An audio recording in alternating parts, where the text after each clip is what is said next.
All right, we are here at PPG Paints Arena in Pittsburgh, where Ohio State suffered a round of 32 loss, 71-61 to Villanova. Number 2 seed Villanova. They are heading to the Sweet 16, where they will face the Michigan Wolverines. Jacob, the final score may not tell the entire story. Ohio State cut it within just a couple possessions down the stretch. They weren't able to close out. What happened in that time, and what did they need to do to be able to get over that hump and punch their ticket to San Antonio? Yeah, I tell you what, Casey, Ohio State in the second half definitely played a lot better and probably as good as it wanted to coming out. I believe a 20-8 run was what allowed Ohio State to get back in within single digits, even cut it down to a 2-point deficit.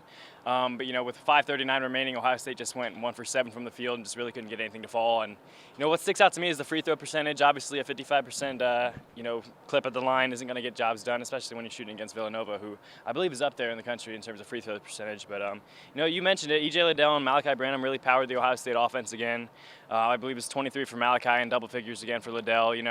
We talked with Chris Holtman post-game, and he mentioned that Ohio State almost consistently all season has been looking for a third or a fourth scoring option, and, they just couldn't get it. And Holtman also added that, Kyle Young has often been that third scoring option. Played again tonight, came out with an injury, but, Ohio State just needed another, scoring option after EJ and Malachi. When their shots aren't falling, Ohio State really couldn't consistently rely on another shooter, and, that might have been what got them today and got them out of the tournament this season.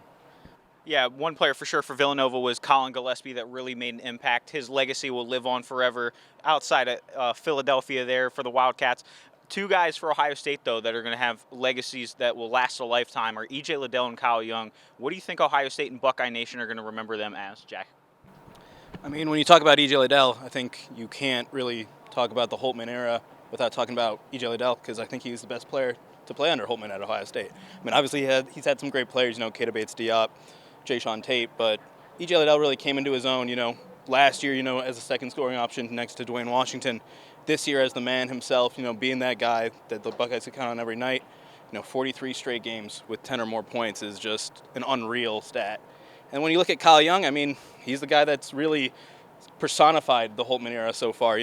Grit, determination, a guy that will dive on the floor for loose balls and do the dirty work. And he's been that guy for his whole career here. It's going to be interesting to see kind of where he goes with his future. Same with EJ. Yeah, for sure. Two guys that have really stepped in and played great roles, crucial roles for Ohio State, 2 holes that they'll have to fill heading into this offseason. Big recruiting class coming in for Ohio State, led by George Washington III.